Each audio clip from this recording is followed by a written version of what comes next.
నమస్తే అండి. నేను వాణి. నా ఛానల్ ఫస్ట్ టైం చూస్తుంటే ప్లీజ్ సబ్స్క్రైబ్ చేసుకోండి. లైక్ చేసి షేర్ చేయండి. ఉమ్మడి కుటుంబం 6వ పార్ట్ వినేద్దాం. దీన్ని రచించిన వారు లక్ష్మీశ్రీ గారు. అన్నయ్య ఏమైంది అసలు అని అడుగుతుంది పద్మ. తన ఫ్రెండ్ని కలవడానికి వెళ్తున్నాను అని ఇప్పటి వరకు రాలేదు అంటాడు. ఫోన్ చేస్తాను అని ఆదిత్య అరవింద్ చేస్తారు. ఫోను స్విచ్ ఆఫ్ అని వస్తుంది అని విశ్వనాథ్ అంటారు. అయ్యో, ఫోన్ కూడా స్విచ్ ఆఫ్ ఏంటి, ఎక్కడికి వెళ్ళిందో అని పద్మ కంగారు పడుతూ అంటుంది. రఘురామ్ కార్తీక్ వాళ్ళ ఫ్రెండ్కి చేస్తారు. విశ్వనాథ్ చేశాను బాబు, కానీ అక్కడికి వెళ్ళలేదంట. మరి ఇంకా ఎక్కడికి వెళ్ళిందో అని భయపడతారు అందరూ. విశ్వనాథ్ తెలిసిన వాళ్ళ దగ్గరకు వెళ్ళి అడుగుతాను అని వెళ్ళిపోతాడు. అరవింద్ ఆదిత్య కూడా వెతుకుతూ ఉంటారు. కార్తీక్ ఇంట్లోనే ఉండి తన ఫ్రెండ్స్కి ఫోన్ చేస్తూ అడుగుతూ మేఘనాని మర్చిపోతాడు. మేఘన బస్సులో ఇంటికి వస్తూ ఉంటుంది. ఒక్కసారిగా బస్సు మధ్యలో ఆగిపోతుంది. అయ్యో, బస్సు ఆగిపోయిందని, ఎందుకు ఆగిపోయిందని చూస్తే ఎవరో అమ్మాయి స్కూటీ మీద వస్తూ కారును ఢీకొని తలకి పెద్ద గాయం అయ్యి రక్తపు మడుగులో పడి ఉంది. ఎవ్వరూ పట్టించుకోరు. అందరూ దిగుతారు, కానీ ఎవరు అంబులెన్స్కి ఫోన్ చేయరు. అలా చూస్తూ మాట్లాడుకుంటూ ఉంటారు. ఏమిటి, ఎవరైనా అంబులెన్స్కి ఫోన్ చేయండి అని మేఘన అంటుంది. అందులో ఒకతను, నీకేం తెలుసమ్మా, మనం ఫోన్ చేసి ఇక్కడ ప్రమాదం జరిగింది అంటే ముందు ఇప్పుడు పోలీసులు వచ్చి మీకు ఈ అమ్మాయి తెలుసా, ఎవరు చేసింది, ఎలా జరిగింది అంటూ అన్నీ అడుగుతారు. మళ్ళీ కేసులు అవి అంటారు. మనమే సమస్యలో పడాల్సి వస్తుంది అంటూ అందరూ అలానే చూస్తారు. మేఘన కోపంతో, ఒక అమ్మాయి ప్రాణాలు పోయేలా ఉన్నాయంటే సమస్యలు అవి ఇవి అంటున్నారు. ఎక్కడ కూడా కొంచెం కూడా మానవత్వం లేకుండా ప్రవర్తిస్తున్నారు అంటూ తిడుతూ ఉంటుంది. తనే ఫోన్ చేసి హాస్పిటల్కి తీసుకువెళ్తుంది. తన అన్నయ్య పనిచేసే హాస్పిటల్ అదే. ఆ అమ్మాయిని లోపలికి తీసుకుని వెళ్తారు. తన వస్తువులు అన్నీ ఇస్తారు. బ్యాగ్లో ఉన్న బుక్కు, ఫోటో, ఫోన్ను చూస్తుంది.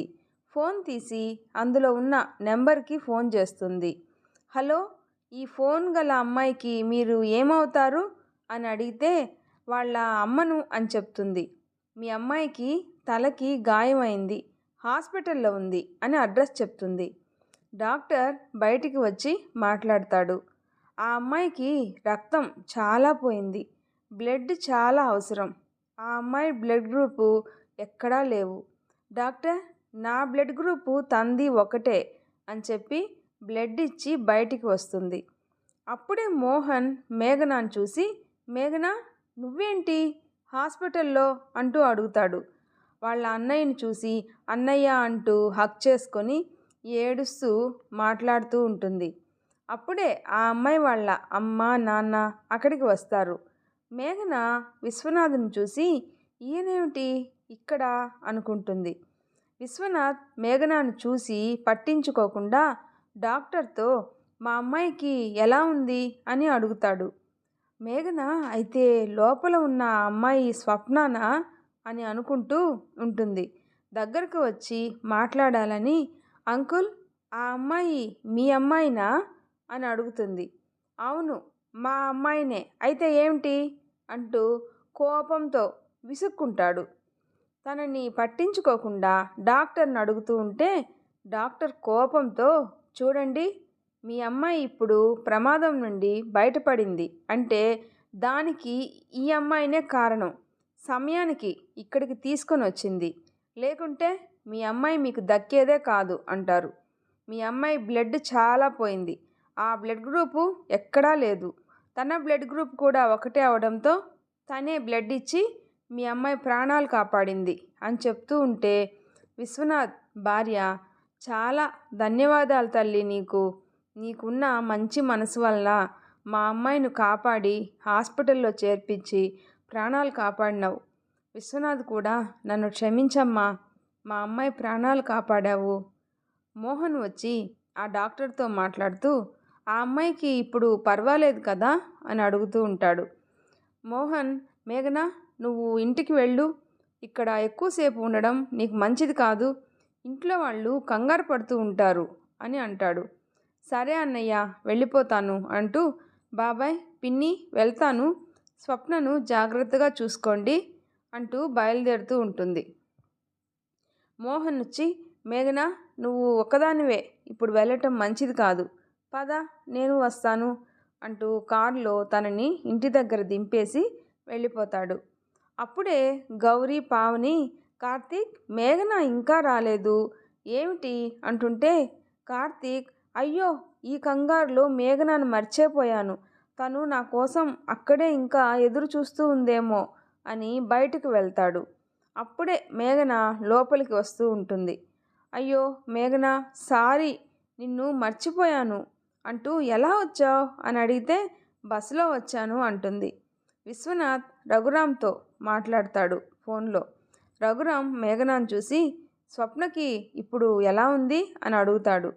బాగానే ఉంది మావయ్య, బాబాయ్ పిన్ని అక్కడే ఉన్నారు, అక్కడ అందరూ ఉండడం ఎందుకు అని నన్ను మా అన్నయ్య తన కారులో తీసుకుని వచ్చి దింపేసి వెళ్ళిపోయాడు. పద్మ మేఘన యొక్క మంచి మనసు తెలుసుకుంటుంది. గౌరీ పావని మేఘన నువ్వు ఇంకా బాగా నీరసంగా కనిపిస్తున్నావు, రా లోపలికి, కార్తీక్ లోపలికి తీసుకురా అంటూ ఉంటే కార్తీక్ మేఘనను లోపలికి తీసుకువెళ్తారు. మేఘన మంచితనం వల్ల తన విలువ రోజురోజుకి పెరుగుతూ ఉంది. అలా రోజులు గడుస్తూ ఉన్నాయి. ఇంట్లో అందరికీ మేఘన మంచితనం అర్థమైంది. పద్మ కూడా మేఘనను బాగా అర్థం చేసుకుంటూ ఉంది. తర్వాత ఒకరోజు వాళ్ళంతా కుటుంబం మొత్తం కలిసి గుడికి వెళ్తారు. అక్కడికి మేఘన వాళ్ళ అమ్మ నాన్నలు అన్నయ్య వదిన కూడా వస్తారు. మేఘన వాళ్ళ అత్తయ్య మావయ్య ముందు పిల్లలు నడుస్తూ వెళ్ళిపోతారు. వెనక మాట్లాడుకుంటూ గౌరీ పావని మేఘన, వాళ్ళ వెనుక అరవింద్ ఆదిత్య కార్తీక్ నడుస్తూ మెట్లెక్కుతూ పైకి వెళ్తూ ఉంటారు. మేఘనాకి మెట్లు ఎక్కుట కొంచెం నీరసంగా ఉంటుంది. కళ్ళు తిరుగుతున్నట్టుగా అనిపించి అక్కడ ఆగిపోయి మెట్లపై కూర్చొని ఉంటుంది. గౌరీ పావని ఏమైంది మేఘన అలా కూర్చున్నావు అని అడుగుతారు. నేను ఎక్కలేనక్క, కళ్ళు తిరుగుతున్నాయి, నీరసంగా ఉంది అని మేఘన అంటుంది. కార్తీక్ అరవింద్ ఆదిత్య కూడా వస్తూ ఆగిపోయారు. ఏమిటి నడవండి, ఇంకా చాలా మెట్లు ఉన్నాయి, మేఘనాకి నీరసంగా ఉంది, కళ్ళు తిరుగుతున్నాయి, నడవలేను అంటుంది అని మేఘన గురించి చెప్తూ గౌరీ అంటుంది. మీరు వెళ్ళండి అక్క, నేను తర్వాత వస్తాను అని తల పట్టుకొని నీరసంగా చెప్తుంది మేఘన. నిన్ను ఇక్కడ ఒక్కదాన్ని వదిలేసి ఎలా వెళ్తాం అని పావని అంటుంది. సరే మేం వెళ్తాము, నువ్వు కార్తీక్ కలిసి రండి అని గౌరీ అంటూ మిగిలిన వారిని రండి వాళ్ళు తర్వాత వస్తారు అని అంటూ వెళ్తుంది. కార్తీక్ మేఘన పక్కన కూర్చొని కాసేపు మాట్లాడుతూ సరే ఇంక వెళ్దామా అంటూ తనని చేతులతో ఎత్తుకొని తీసుకువెళ్ళాడు.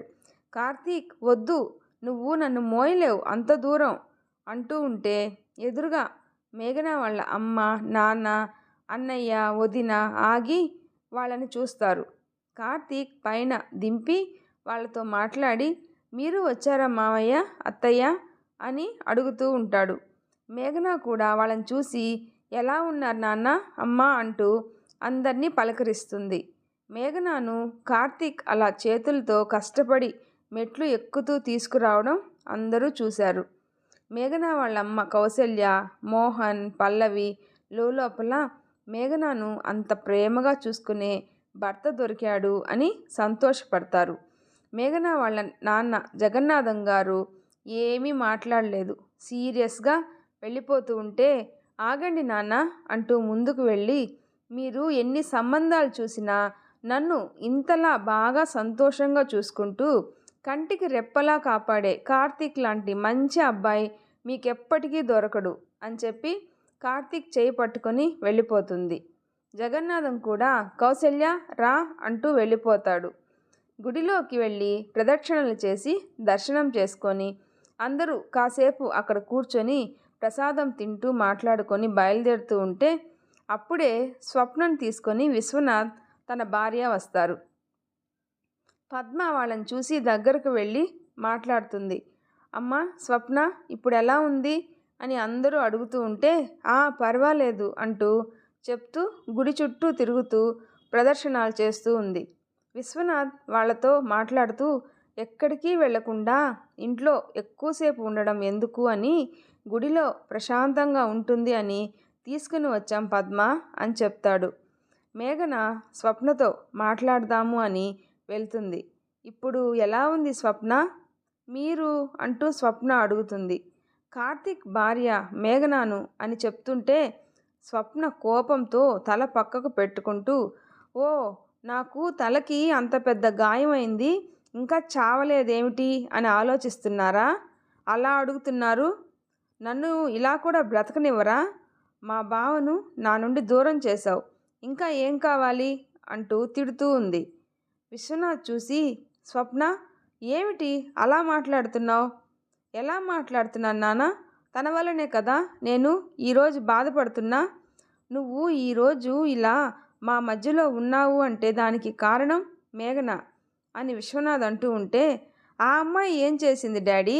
అంతలా తనకు సపోర్ట్ చేస్తూ మాట్లాడుతూ ఉన్నారు. ఆ రోజు నిన్ను హాస్పిటల్లో చేర్పించి నీకు రక్తం ఇచ్చి నీ ప్రాణాలు కాపాడింది ఎవరు అని అడుగుతూ ఉంటావు. తనని ఒక్కసారైనా కలిసి కృతజ్ఞతలు చెప్పుకోవాలి అన్నావు కదా.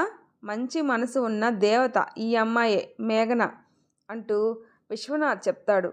స్వప్న కళ్ళల్లో నీళ్లు తిరిగాయి. మేఘనను క్షమించమని అడిగింది. నీ మంచి మనసు తెలుసుకోకుండా నిన్ను తిట్టాను అని బాధపడుతుంది.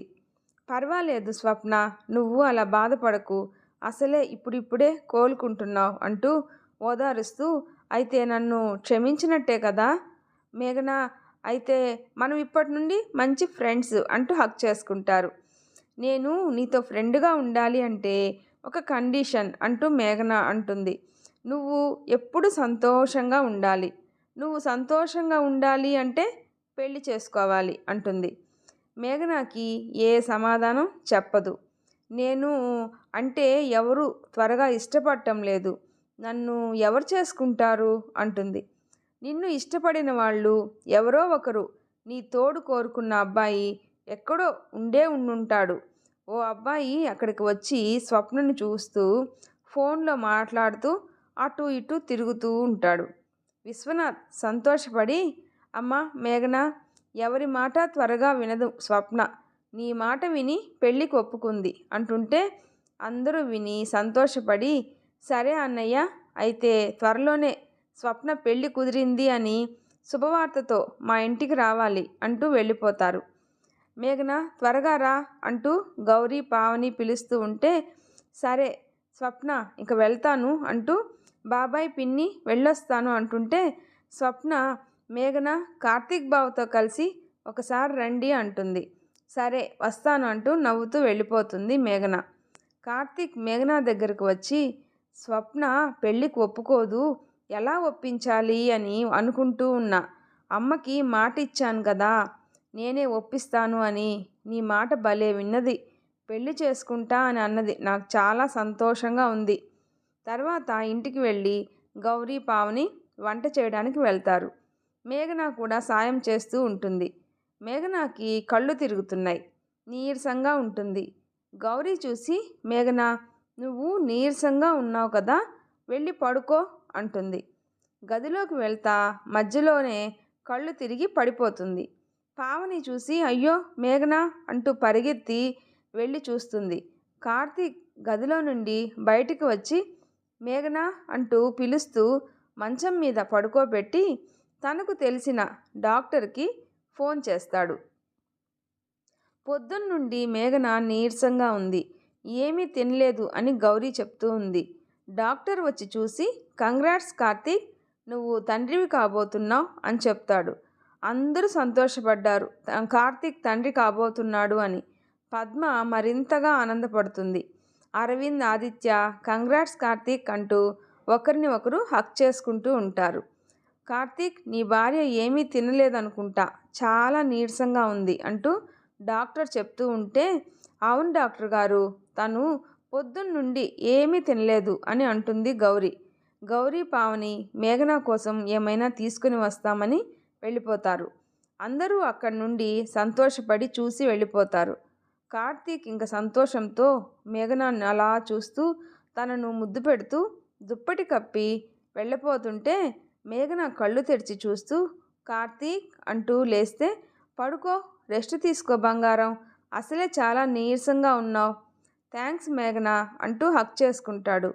ఎందుకు థ్యాంక్స్ కార్తీక్ అంటే, కార్తీక్ నవ్వుతూ నువ్వు తల్లివి, నేను తండ్రిని కాబోతున్నావు అంటూ సంతోషపడి చెప్తూ ఉంటే మేఘన కూడా ఆనందంతో నిజమా కార్తీక్ అంటూ అడుగుతుంది. గౌరీ బయట నుండి లోపలికి వస్తూ అవును మేఘన అంటూ నవ్వుకుంటూ వస్తుంది. మేఘన, పొద్దున్నుండి నువ్వు ఏమీ తినలేదు అంటూ జ్యూస్ తీసుకొని వచ్చింది.